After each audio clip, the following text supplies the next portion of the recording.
Bonjour à tous. On va régler le micro, la distance avec le micro. Ça va, vous nous entendez bien? Je suis Pierre Traîneau, directeur général du CATEL, qui organise avec la FHF cette agora dédiée à la e-santé en Outre-mer. Et comme vous l'avez vu sur l'intitulé, programmes locaux, coopération avec la métropole. Et je dois dire notre plaisir d'accueillir le ministre de la Santé polynésien. Ça n'était pas prévu. Ce qui était prévu, c'était d'inviter le maximum de territoires d'outre-mer possible dans un événement comme celui-là qui est annuel et qui à chaque fois effectivement réunit des populations qui viennent de partout dans le monde, mais en particulier d'outre-mer. Et je dois avouer que dans la discussion que nous avons eue avec David Gruson, qui est le nouveau délégué général de la FHF, ex-DG du CHU de La Réunion, ayant une fibre tout à fait particulière pour l'outre-mer et les problématiques d'outre-mer, que tout de suite nous nous sommes rencontrés sur le fait qu'il y avait quelque chose à faire pour mettre l'accent sur ces problématiques tout à fait spécifiques de l'outre-mer. Parce que s'il y a des territoires qui ont besoin de télémédecine et d'e-santé, c'est bien l'outre-mer. Alors, juste en un mot, avant de passer la parole à Monsieur le Ministre, parce qu'il devra se libérer d'ici 10 minutes, un quart d'heure, c'est dire combien CATEL, qui existe depuis une vingtaine d'années, avec une mission contribuer au développement de la télémédecine et de la e-santé en France, en métropole mais outre-mer, en relation avec des hémologues à l'étranger, comment 18 ans après, plus de 18 ans après, on se rend compte que, bien sûr, il faut de l'échange d'informations entre nous, partager l'expérience, il faut aussi mener des actions collectives telles que ce que l'on fait aujourd'hui avec des formations, des voyages d'études, c'est ce que nous faisons très souvent, mais également des missions d'accompagnement. Il nous faut conduire le changement parce que la télémédecine, la e-santé n'est pas une problématique technologique, ce n'est pas une problématique uniquement économique, même si ça l'est aussi, c'est une problématique organisationnelle. Il y a là un changement fondamental dans la façon d'échanger l'information, dans la façon de prendre en charge des patients sur un territoire, et c'est un changement tellement considérable que les projets qui réussissent sont des projets bien souvent dirigeants dépendants. Quand je dis dirigeants au sens très large, des dirigeants qui ne réfléchissent plus en fonction des lits de leur hôpital, mais des lits de leur territoire. Et quand on pense à la Polynésie, le territoire il est particulièrement spécifique et comme on le disait, donc séparé de plusieurs milliers de kilomètres parfois entre différentes îles. Monsieur le ministre, je vais vous passer la parole pour que vous nous disiez en quoi, effectivement, votre territoire est si spécifique que cela, parce que tout le monde ne le connaît pas forcément. Si on creuse là, on arrive en Polynésie, donc c'est juste de l'autre côté de notre globe, avec des spécificités géographiques qui font que vous avez des besoins de télémédecine et de e-santé qui sont colossaux, mais vous allez nous dire un petit peu où vous en êtes dans cette réflexion. C'est à vous. Merci bien, merci pour l'accueil. Mesdames, Mesdemoiselles et Messieurs, bonjour.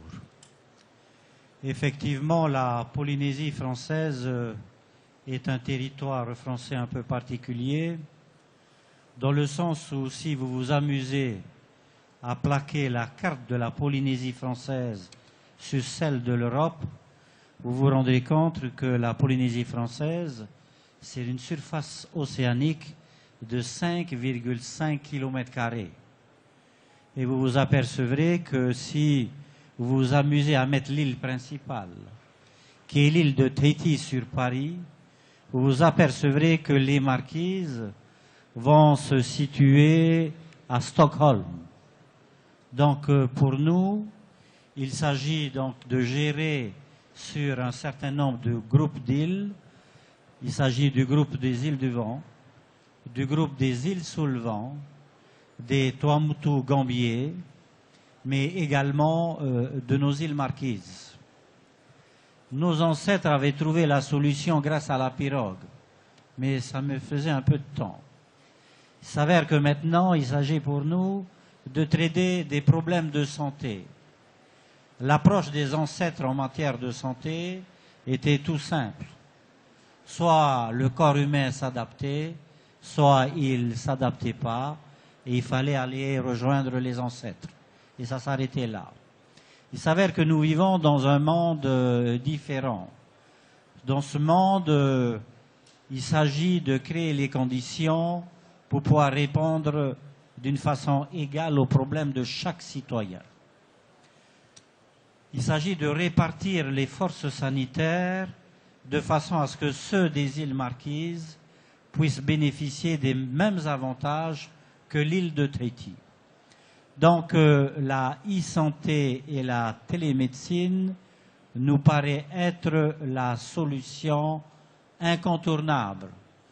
Encore faudrait-il que la fée électricité puisse marcher correctement. Admettez que la fée électricité s'éteigne dans certains de nos archipels parce que nous avons des groupes électrogènes qui marchent au carburant, avec ce que je vois en ce moment ici où apparemment il y a des problèmes de carburant. Si ça se passe chez nous, les groupes électrogènes ne marcheraient plus. Et alors là, la e-santé et la télémédecine, ça ne sera pas simple. Donc, je suis ici pour faire un point de situation, de façon à me rendre compte de l'évolution de cette technologie. Mais je m'aperçois que quand même, il y a un savoir-faire pour étendre ce type de structure d'une façon efficace sur l'ensemble d'un territoire équivalent à celui de l'Europe. Et il s'agit également de former des hommes et des femmes qui sachent utiliser correctement cet outil. Ce n'est pas un casse-tête, c'est un instrument très particulier. Parce que bien souvent, chez nous, dans le passé, lorsqu'ils n'arrivaient pas à s'entendre, pour régler le problème, on prenait son casse-tête, on le mettait sur la tête de l'autre et le problème était réglé. On avait résolu son problème. Donc nous étions à l'époque assez primaires dans la résolution de nos problèmes, mais maintenant tout ceci devient très sophistiqué. Il faut faire appel à la diplomatie. Alors l'autre aspect auquel nous sommes donc confrontés, c'est que nous sommes bilingues. Dans certaines de nos îles, on parle notre langue locale. Pour les Marquisiens, c'est les Marquisiens. Pour les Tuamotu, c'est le Paumotu. Et pour ceux des îles du Vent et des îles sous le vent, c'est le tahitien. Donc, il y a également quelques connaissances. Admettez qu'on fasse venir un médecin d'ici, là-bas, et qu'il tombe dans une vallée des Marquises où on parle surtout le marquisien, il aurait quelques problèmes, même avec la e-santé ou avec la télémédecine, à pouvoir se faire comprendre.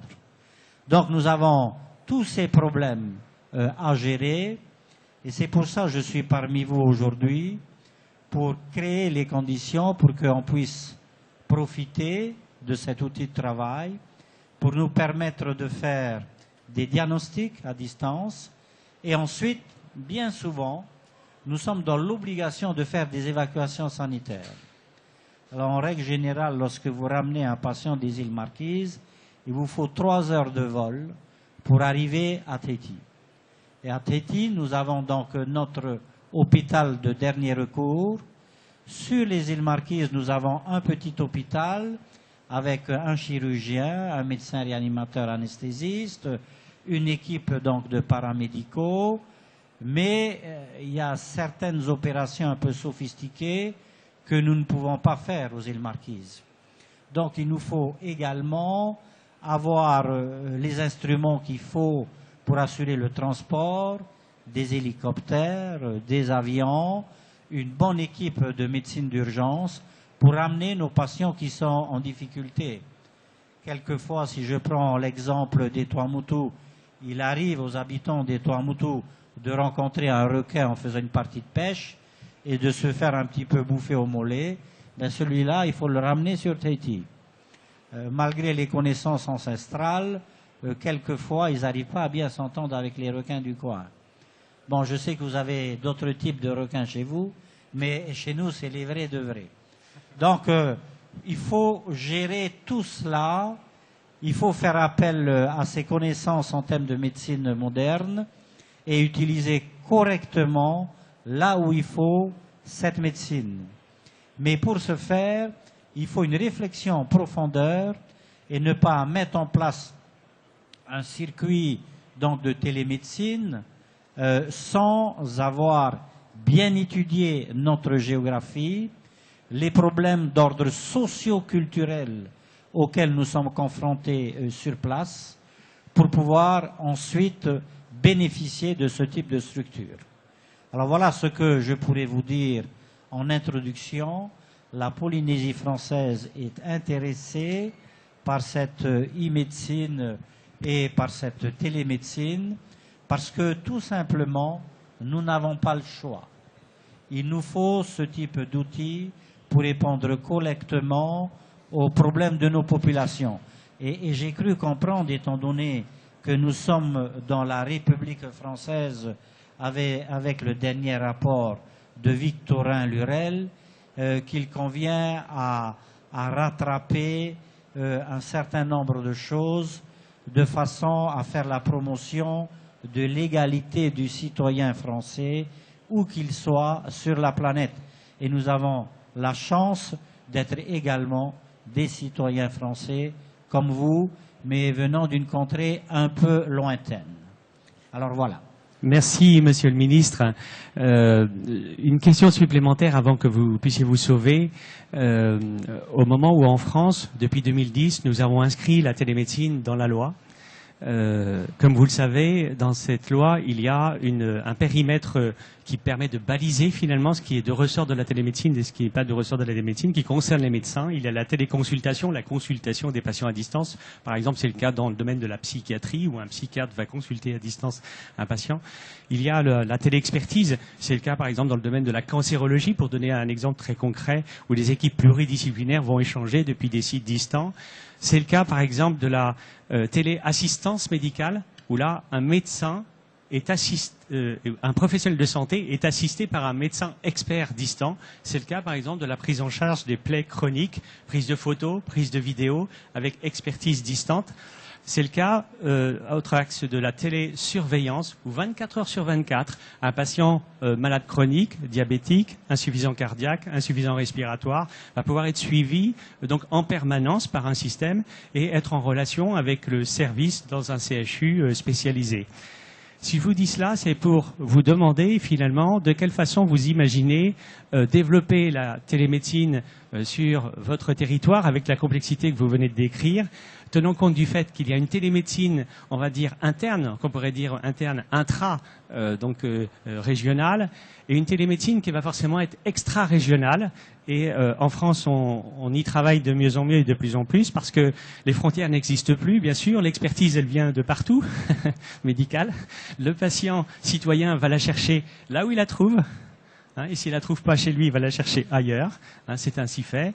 Mais le contraire est vrai, c'est-à-dire que la France, qui a une expertise médicale reconnue dans le monde entier, peut transmettre et diffuser et apporter son expertise médicale. Comment voyez-vous un petit peu, sur la base des coopérations qui existent aujourd'hui entre la Polynésie française, eu égard donc à nos relations historiques, mais également aux coopérations que vous avez pu monter avec certains territoires français, avec certains centres hospitaliers français? On voit bien comment, à un moment donné, la télémédecine va pouvoir encore amplifier ces coopérations existantes.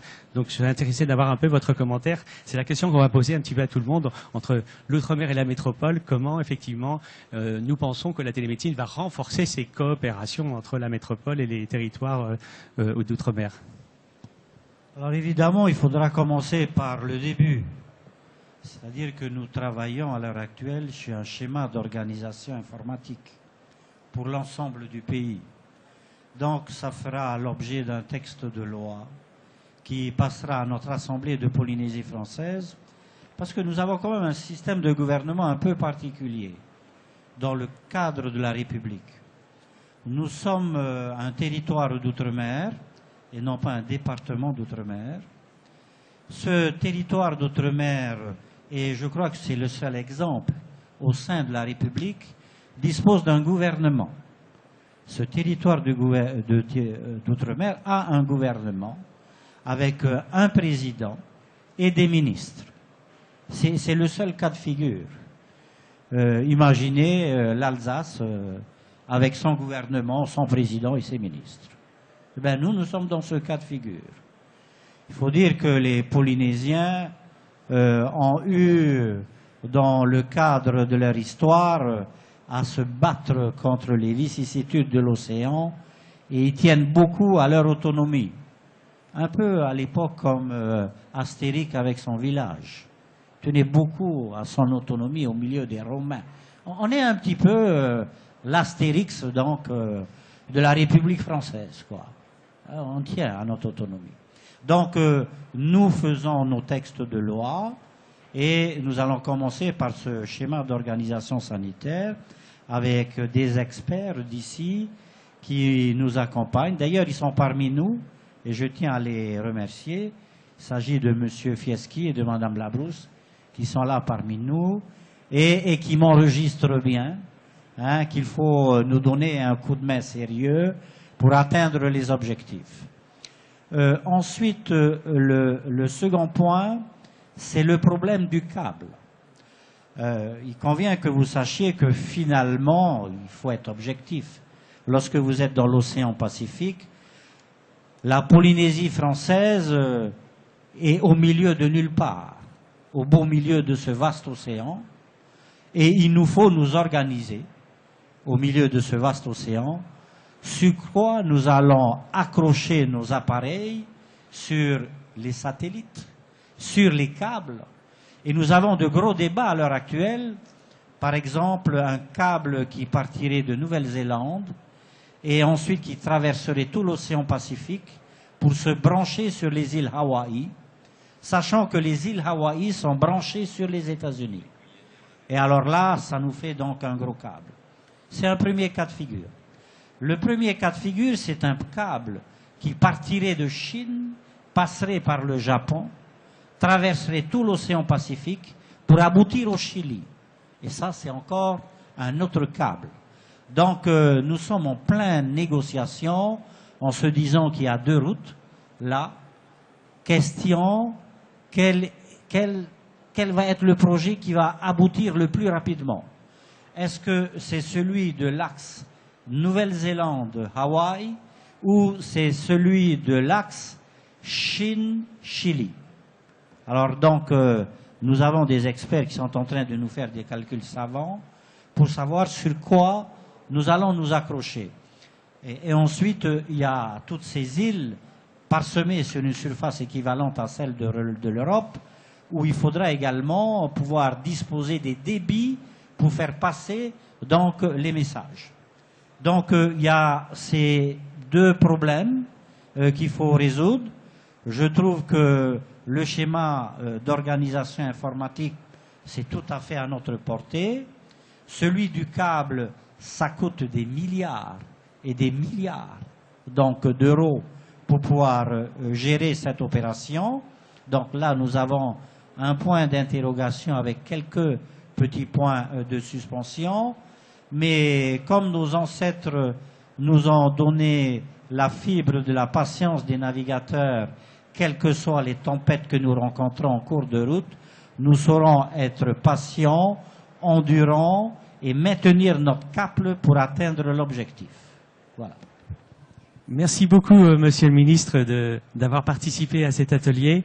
Encore une fois, nous sommes ravis parce que CATL, qui organise avec la FHP cette Agora, comme vous le savez, a créé CATL Pacifique il y a 4 ans, 4 ou 5 ans, depuis Tahiti, donc une association à l'image de CATL France, pluridisciplinaire, associant les professionnels de santé, la filière industrielle, les associations de patients, les collectivités territoriales, les chercheurs.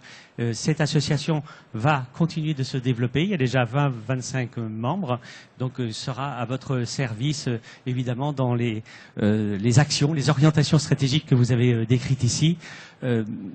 À l'image de ce qu'on a fait d'ailleurs en visioconférence, où nous avons été, comme on le fait chaque fois au mois de mars en visioconférence, on l'a été avec Tahiti, et ça a été un peu une révélation pour tous en disant, mais on l'a fait avec Tahiti, il était 9h ici, il était 21h là-bas, et quand ils nous ont quittés, il était 13h ici, il était 1h du matin là-bas, il commençait à avoir des yeux qui piquent évidemment, mais on a fait le constat qu'il était possible d'être ensemble un certain temps avant qu'il aille se coucher.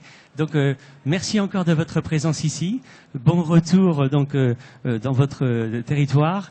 Et puis, mais vous pouvez encore rester si vous avez encore quelques minutes, le temps qu'on continue, qu'on poursuive. Merci encore. Merci bien. Au revoir. Je vais enchaîner avec...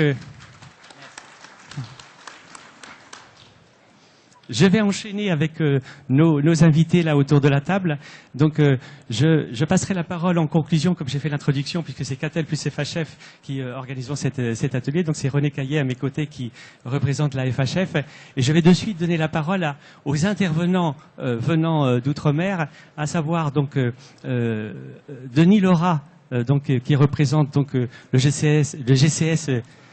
Ah, c'est Antoine, pardon. Antoine, on se trompe entre les deux homologues. Donc, le GCS Thésis, il va se présenter tout à l'heure. Jean-Claude Lucina, donc, qui représente donc l'ARS de Guadeloupe. Marie-Claude Capitaine, qui représente donc l'ARS de Martinique. Une première question, donc, à vous trois. Vos activités, votre rôle, vos actualités en télémédecine. Donc, 2 minutes pour nous dire en quelques mots donc, la réponse à ces questions. Merci Pierre. Donc Antoine Lerat qui dirige le groupement de coopération sanitaire Thésis, donc maîtrise d'ouvrage régionale aux côtés de l'ARS, au bénéfice et au service en tout cas de nos adhérents qui sont sur le territoire distante en tout cas de 2 îles, La Réunion et Mayotte dans l'hémisphère sud, pour ceux qui ne le savaient pas encore, distance de 1500 km, 1 million d'habitants. Nos actions, nous, on est bien sur un rôle très opérationnel, d'accompagner la mise en œuvre opérationnelle des projets digitaux au service de la santé, au service de nos adhérents, que sont l'intégralité des professionnels de santé du territoire, tant sur le champ sanitaire que médico-social. Et donc c'est au travers du digital, au travers d'un système d'information partagé de santé que nous construisons, que nous faisons évoluer, avec l'appui de l'Agence régionale de l'océan Indien et l'aide métier, la compétence et l'expertise métier de nos adhérents. C'est bien construire ce système d'information pour répondre aux enjeux qui sont les mêmes que ceux de l'hémisphère sud, vieillissement de la population, pathologie chronique, diabète c'est x5, c'est prévalence x5 sur le territoire réunionnais, donc c'est pas rien. Donc c'est bien apporter un levier opérationnel aux enjeux de santé et une réponse à la stratégie nationale déclinée localement et pilotée par l'Agence régionale de santé, un outil au service des professionnels de santé au bénéfice du patient. Merci Antoine. On va terminer le tour de table et ensuite je vous passerai la parole sur les questions qu'on vous a posées en préambule de cette agora. Vos activités, vos rôles et actualités en e-santé. Jean-Claude Lucina, et c'est pas bien, on va terminer par vous, madame, mais c'est...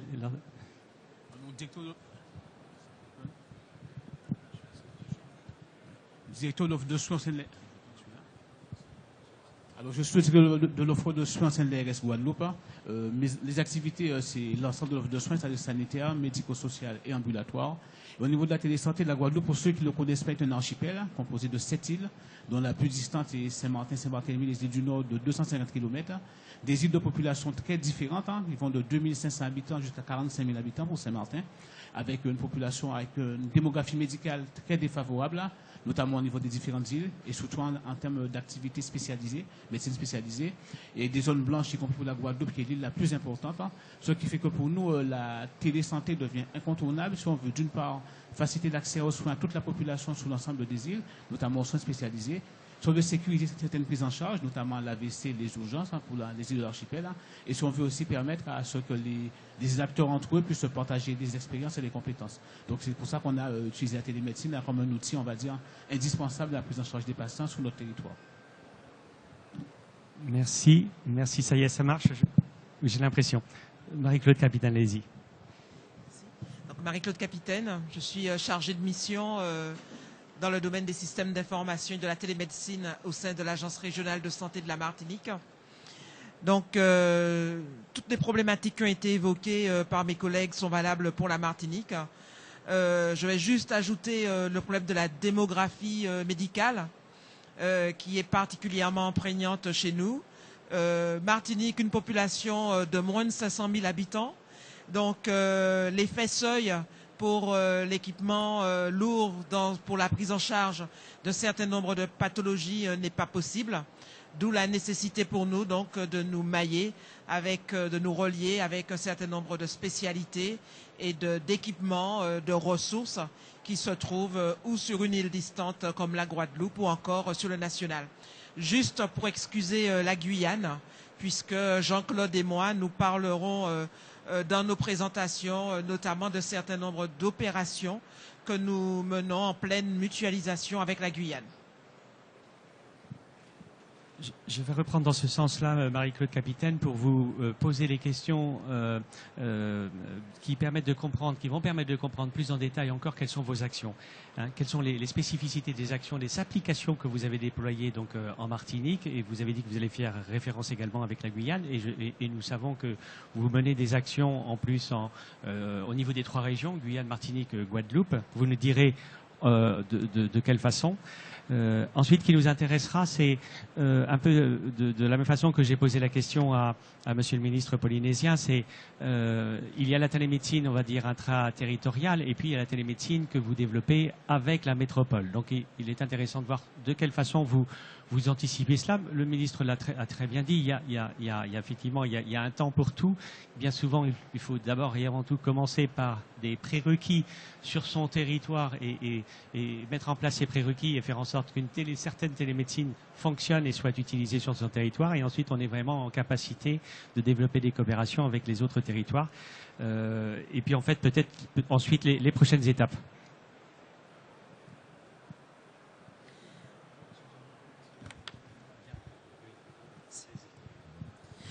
Alors, très rapidement, nous en Martinique, l'existant, les projets en matière de télémédecine, ils sont en tout point semblables, ou alors en de nombreux points semblables à ce qu'on fait en métropole.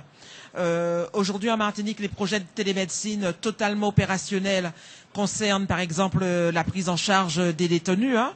On connaît tous la difficulté, le coût des extractions, tout ce qui concerne la prise en charge sociale, l'impact au niveau de ces extractions. Aujourd'hui, on a un système de télémédecine depuis à peu près 2 ans en Martinique qui donne totale satisfaction dans le milieu carcéral.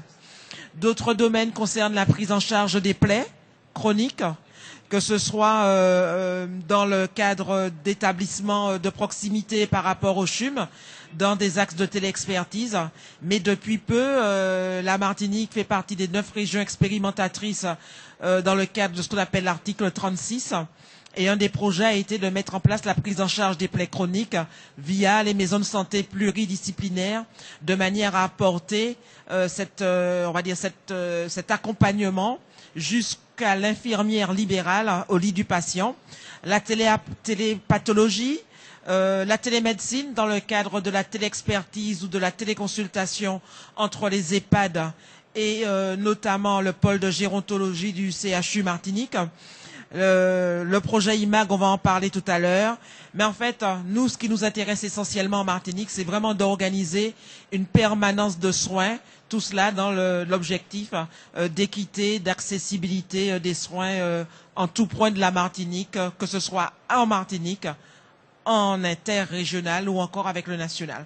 Donc voilà un peu pour le descriptif de ce que nous faisons aujourd'hui. Pour la Guadeloupe, je vais rajouter l'AVC, puisque vu qu'on a un archipel, et l'AVC, là, c'est 3 heures quand l'AVC est déclaré qu'il faut prendre en charge le patient. Donc, on a mis en place avec le CHU de Pointe-à-Pitre une prise en charge spécialisée où les médecins de Pointe-à-Pitre ont formé les urgentistes des différentes îles, qui sont aujourd'hui derrière le formatoire et dans la salle. Ils peuvent prendre la parole s'ils le souhaitent. Des différentes îles et qui permet justement qu'on puisse prendre en charge ces patients, voire de sauver des vies. Ça s'est déjà produit à Saint-Martin. Et ça se fait aussi pour Saint-Martin, Saint-Barthélemy, Marie-Galante, et aussi pour la Basse-Terre, qui est quand même distante du CHU que d'une heure, mais en fonction de la circulation, des conditions de circulation, c'est beaucoup plus difficile d'y accéder. On a aussi mis en place pour les urgences, sécuriser les évasana, faire en sorte que le patient qui a une difficulté, un traumatisé, qu'on sache comment le conduire au CHU de Pointe-à-Pitre et comment faire en sorte que son arrivée soit préparée et qu'il soit pris en charge le plus rapidement possible. Parce qu'on va dire les 2 activités complémentaires de ce qu'a déjà dit la Martinique.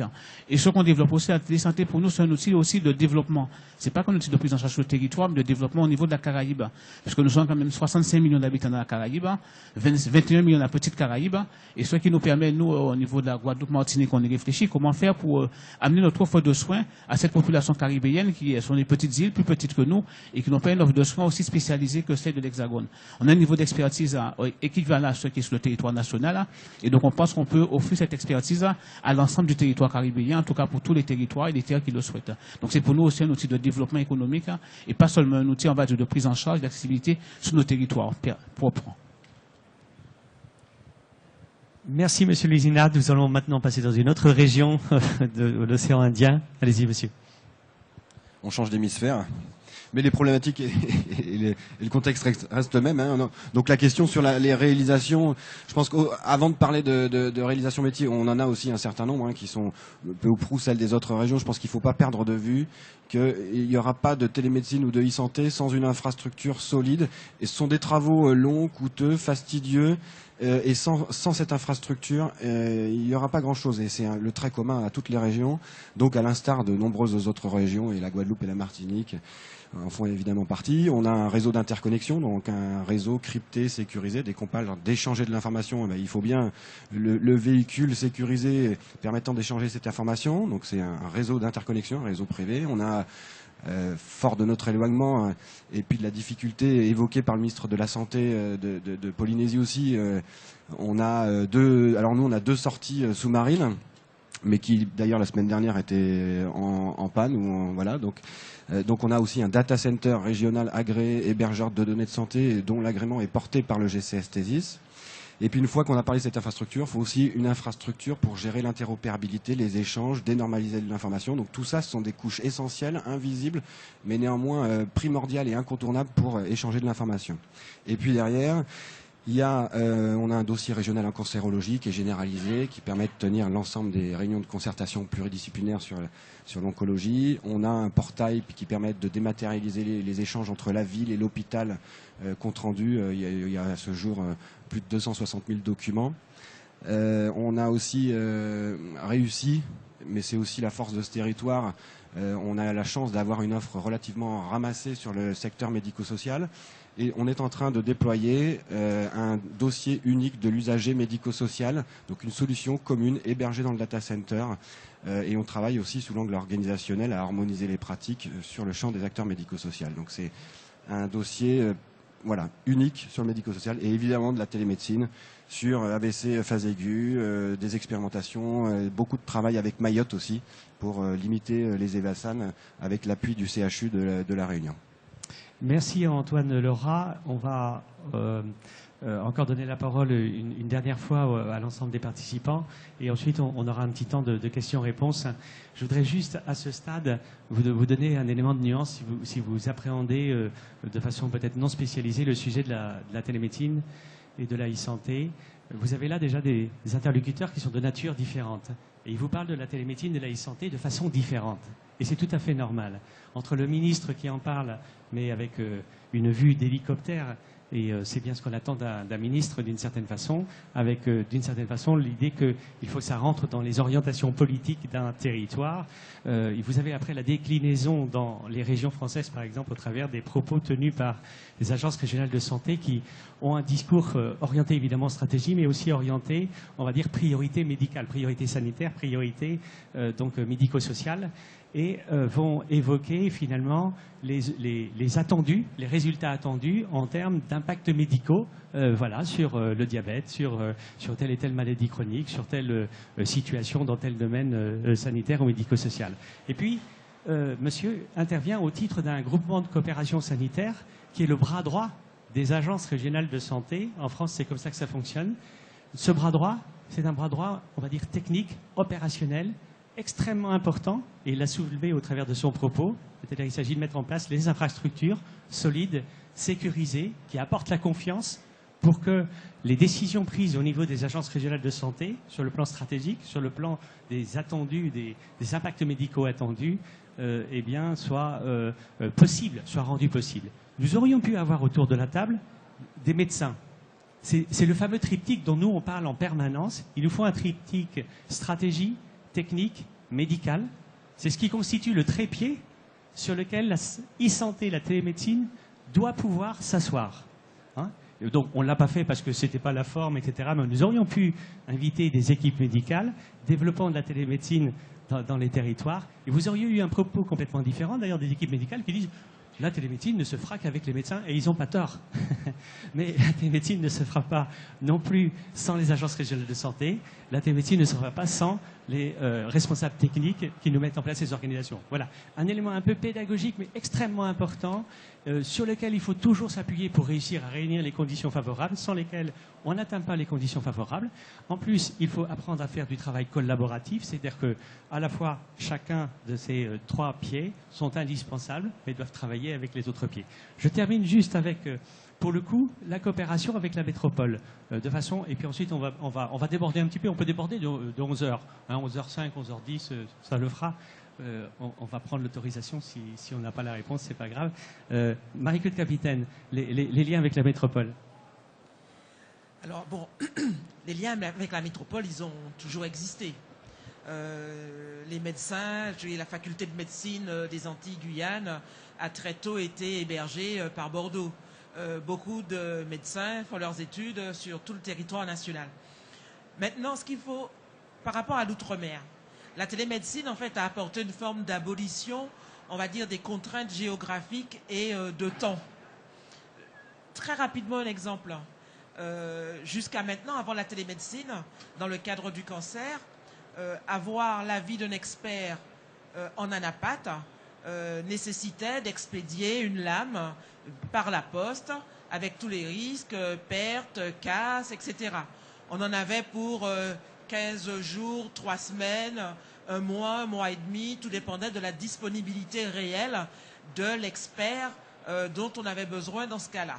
Aujourd'hui, je parle du CHU Martinique, équipé aujourd'hui d'un scanner à lame, eh bien, en 2-3 minutes, une demi-heure, dans le pire des cas, 24-36 heures, on dispose d'un avis technique qui permet, et là, ce n'est pas une vue de l'esprit, de mettre en place une vraie prise en charge pour un patient, ou encore de mieux préparer simplement son transfert en métropole comme ça l'est. Donc la coopération avec la métropole, en fait, on peut dire qu'elle a changé de niveau, elle est mieux préparée, elle est plus adaptée et elle permet vraiment d'apporter un plus pour le patient. C'est toujours ça le but de la télémédecine.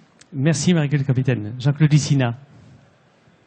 Nous avons les mêmes problématiques et les mêmes solutions. Nous, en plus, on a l'imagerie, la radiologie.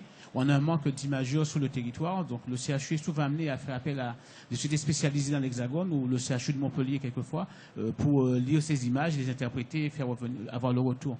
Alors, c'est vrai que c'est fait rapidement, c'est fait dans la journée, c'est fait dans les heures qui suivent. Et ça nous permet aussi de pallier une insuffisance médicale en nombre, pas en compétence, mais surtout en nombre sur le territoire. Donc, mais il y a aussi des coopérations qui ne sont pas forcément formalisées. On a parlé du cancer, mais aussi des RCP en cancérologie qui se font naturellement entre les différents spécialistes et pour prendre en charge le patient et faciliter la mise en place du diagnostic et aussi du traitement. Donc il y a le formalisé et le non formalisé. Merci Jean-Claude Lucina. Antoine Laura. Oui, je ne vais pas paraphraser ce qui a été dit. En tout cas, complément, oui. Voilà. En tout cas, moi, je rejoins cette idée qu'il n'y a pas de télémédecine sans professionnels de santé que je salue et qui sont en face de moi là-bas, et sans politique et stratégie locale forte, et sans aussi les outils nécessaires.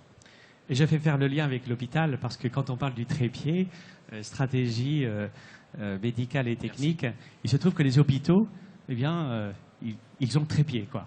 À l'intérieur d'un hôpital, vous avez le trépied, vous avez une stratégie, vous avez la définition des ensembles de priorités médicales, vous avez la technique avec une DSI et vous avez les équipes médicales. Et dans les échanges que nous avons eus avec, parce que ce sont évidemment au moment où se pose parfois le numérique, la fin de l'hôpital, point d'interrogation, j'ai participé au mois d'octobre dernier à une rencontre parlementaire, c'était l'intitulé du titre un peu provocateur. Toujours la fin de tout. La fin de tout. Ça fait des années qu'on parle de la fin de l'hôpital, on dit mais non, vous n'avez rien compris, c'est une transformation de l'hôpital. Mais on s'est beaucoup rejoint avec le délégué général David Gruson sur le fait qu'il y avait quelque chose à faire particulièrement vers l'outre-mer. Je vais laisser donner la parole à donc René Caillé pour qu'il nous dise finalement en quoi, pour la fédération de l'hospitalisation française, en quoi et pourquoi finalement l'outre-mer fait partie d'un de ses axes stratégiques. Oui, tout à fait. Merci Pierre Traîneau et merci au CATEL de nous convier à ce débat. La Fédération hospitalière de France, David Gruson, acteur récent de la e-santé dans les Outre-mer, d'abord vous transmet ses amitiés et confirme que c'est un engagement fort de la Fédération hospitalière de France. On parle de trépied, moi j'en ai un autre, alors, donc il sera encore plus stable. C'est effectivement l'organisation, la technique d'abord, l'organisation et puis aussi le financement. Il y a quand même un petit os dans le pâté, comme dirait l'autre, c'est que le financement de cette affaire n'est encore pas totalement assis. Nous y travaillons activement, nous avons mis en place un groupe technique qui est plus qu'une commission, de manière à faire avancer avec le ministère et sur la base du rapport Véran qui a été communiqué hier, des axes majeurs sur le financement de la télémédecine, qui est effectivement un vecteur, c'est pas la peine d'y revenir, ça a été très bien décrit et la conviction est dans la salle, vous en êtes des acteurs, donc maintenant il faut que ça marche, il faut que ça fonctionne, il faut que ça soit utile, il faut que ça fasse évoluer en profondeur la prise en charge des patients. Donc on est en relais là-dessus. Je voulais seulement vous le dire. Je voulais vous dire que l'importance qu'on attache à ce que le déploiement planétaire de l'action résolue des hospitaliers, mais pas seulement, va avoir lieu. Je vais y arriver. Donc merci à vous. Merci René Caillé. Et c'est vrai qu'on profite de cette période de grâce, vous l'avez compris, pour ceux qui viennent de l'étranger, parce que je reconnais là 2 Algériens, et il y a peut-être d'autres étrangers, que c'est la période présidentielle qui s'annonce. Donc on vient de passer là, juste avant, 20 minutes sur le stand de le Village Catel avec Nathalie Kosciusko-Morizet qui faisait le tour. Hier, c'était la ministre en charge de l'autonomie. Donc vous avez vu passer pas mal de politique, et des Outre-mer d'ailleurs hier. Et c'est vraiment le bon moment pour défendre effectivement la e-santé comme cause nationale. C'est un peu l'idée. Je redis, Madame Paul Angevin était hier parmi nous et on a insisté fortement auprès d'elle sur la question et avec elle sur la question de la télémédecine et de la e-santé, évidemment. Alors j'ajoute aussi que l'annonce qu'a faite la ministre de 2 milliards, qui vous a pas échappé, axée sur projet médical partagé et e-santé, ne peut pas échapper et ne peut pas être autre chose qu'une opportunité pour nous que de porter et de déployer la télémédecine encore plus fort dans les territoires. Merci René Caillé. Quelques minutes de... Juste ajouter un point sur le financement pour la FHF. Le financement de la télésanté aux Antilles est beaucoup plus compliqué. Nous sommes 450 000 habitants en Martinique, 400 000 en Guadeloupe. On n'a pas des volumes de population suffisants pour financer les équipements et les rentabiliser. Donc ce qu'on espère, c'est que sera pris en compte cette spécificité et qu'on ait des financements qui soient adaptés, plus au forfait et pas forcément à l'acte comme ça se fait aujourd'hui. Merci. Quelques minutes pour les questions. Profitez des intervenants que vous avez là. Vous voulez poser une question? Non. J'ai compris. D'après vous, ça veut dire quoi, ça? Bon. Ce que je vous propose, c'est qu'on ait des débats plus en aparté. Venez nous voir si vous avez effectivement des échanges. Merci à vous, en tout cas, de votre présence et à très bientôt.